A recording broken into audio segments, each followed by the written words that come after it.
Hello everybody, welcome back. Like I said last time, we were just wrapping up the Second Amendment, and we are now moving on to Amendment 5. The next major text in need of intense study for us is that of Amendment 5, which is full of very potent terms of art. The first major term, or arguably terms, is the infamous Due Process Clause, which reads, quote, "No person shall be deprived of life, liberty, or property without due process of law," end quote.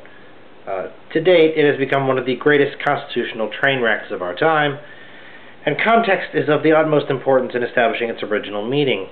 Should we view the entirety of Amendment 5, it reads as follows, quote, "No person shall be held to answer for a capital or otherwise infamous crime unless on a presentment or indictment of a grand jury, except in cases arising in the land or naval forces or in the militia, when in actual service in time of war or public danger. Nor shall any person be subject for the same offense to be twice put in jeopardy of life or limb, nor shall be compelled in any criminal case to be a witness against himself, nor be deprived of life, liberty, or property without due process of law, nor shall private property be taken for public use without just compensation." Now it should be, end quote. Now it should be readily apparent, given sentence structure and semicolon placement, if you were actually to look at the text itself, that to be, quote, "deprived of life, liberty, or property without due process of law," end quote, pertains to procedure during criminal trials and is not some overarching affirmation of the absolute rights of men. Now, after all, the preceding body of the text deals with court proceedings, how certain crimes may be tried, the guarantee against being put in double jeopardy, and so on and so forth. Now, with that said, it stands to reason that in the specified provision, probably has a very limited or narrow meaning. So we should inquire as to the historical and legal history of this Due Process Clause.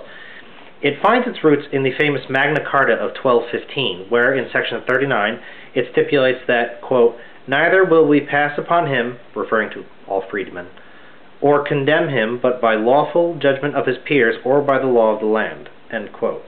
Now this is a translation of it, which was originally in Latin, which I'm going to be open with you, I have no idea how to pronounce. I'd have the English translation there. The term due process of law was substituted for by the law of the land in Edward III's 1354 reissued version of the document. Now, even had the words not been altered to the now familiar phrase due process of law, Joseph Story wrote that the words per legem terrae mean by due process of law, that is, without due presentment or indictment, and being brought in to answer thereto by due process of common law. So that this clause in effect affirms the right of trial according to the process and proceedings of the common law. Now, that little blurb there was taken from Joseph Story's Commentaries, Volume 3, Section 1783. This passage alone comes very close to defining the clause outright, but it is probably not sufficient to serve as conclusive proof by itself. Ergo, it would be best to see if Blexton would have anything else to write on the topic, and of course he did. In Chapter 24 of Volume 4 of his Commentaries, he stated that, quote, "According to the rules of equity in all, and the express provision of Statute 28, Edward III, etc., etc., he's citing it, in capital cases, that no man shall be put to death without being brought to answer by due process of law," end quote. Now, this, along with the remainder of the chapter, which is solely on process upon indictment, seems to confirm Story's position that due process of law was, in fact, little more than a very narrowly defined legal technical term. By this point, perhaps no summary of what has been gathered thus far is more accurate than that of historian James Massadi, who, via similar reasoning, concluded that, quote, "By due process of law is meant a fair procedure in a court of law where the law is interpreted in keeping with constitutional principles," end quote. This is not to say that Massadi is entirely correct, however, because after all, the natural ambiguity of the word fair has done more damage to American society than almost any other, especially in an age of welfare and false senses of entitlement. Thus, it is best to take a step back first.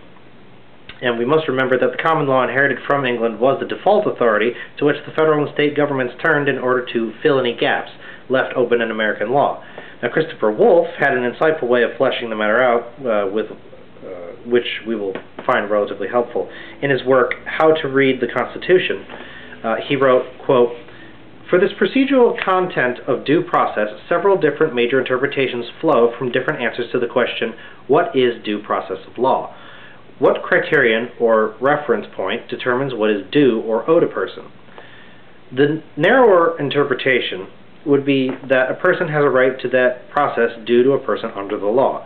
What is due a person in the legal process is the legal process specified by the law, that is, by the Constitution, statutes, and common law. The broader interpretation would be that a person has a right to just or proper legal procedure, that is, what is necessary to guarantee fairness as a matter of natural rights or natural law. Another interpretation would lie between the first two. The law that would be the norm for due process would be the 1789 common law.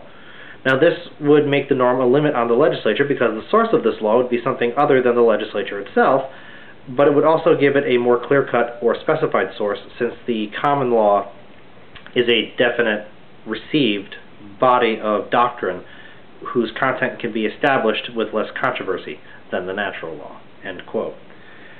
Now, in essence, the common law and the natural law, as understood in the English common law tradition, are what dictated and still dictate what constitutes due process of law.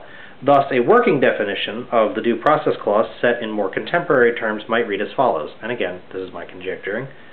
The federal government may not impose any criminal penalty on anyone save according to legally established procedures that are not necessarily or inherently unfair or unjust, or violative of the natural law, it being understood that English common law is presumptively sufficient.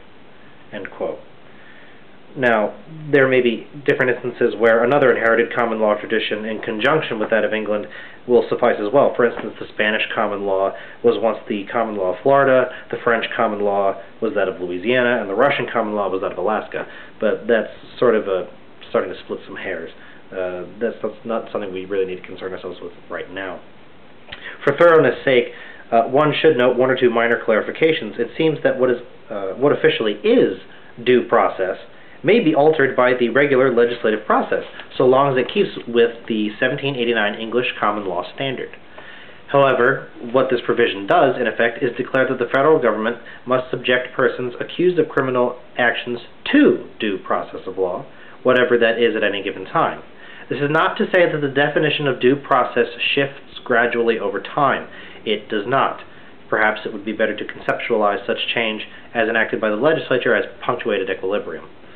Now, again, Wolfe explained this issue with deft acuity and also guarded against a rather likely objection, saying that the preceding interpretation, which confines, quote, due process to a guarantee of the standing law, whatever that might be, is sometimes criticized for guaranteeing the obvious. Why bother to say that whatever the law regarding procedure is, people have a right to it? Isn't that obvious without a due process clause? What is essential to remember is that many obvious rights have been violated throughout history. English history provided the framers with numerous examples of tyrannical acts of Parliament or the King and their agents, depriving particular individuals or groups of life, liberty, and property without legal procedure according to the standing law. Moreover, the purpose of the Bill of Rights was primarily to quiet the fears of the opponents of the national government by cautionary explanations. Many Federalists, such as Madison, argued that the Bill of Rights was not strictly necessary, but that it was a prudent measure to calm anti-Federalists' fears. Now, the next major term of art that resides within the final segment of the aforementioned amendment is, nor shall private property be taken for public use without just compensation. End quote.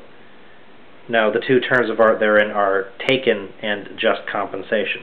However, because those are in and of themselves a new set of train wrecks just waiting to happen, I think it would be best to hold off on that until next time, because I believe that does warrant a lot more detail and definition.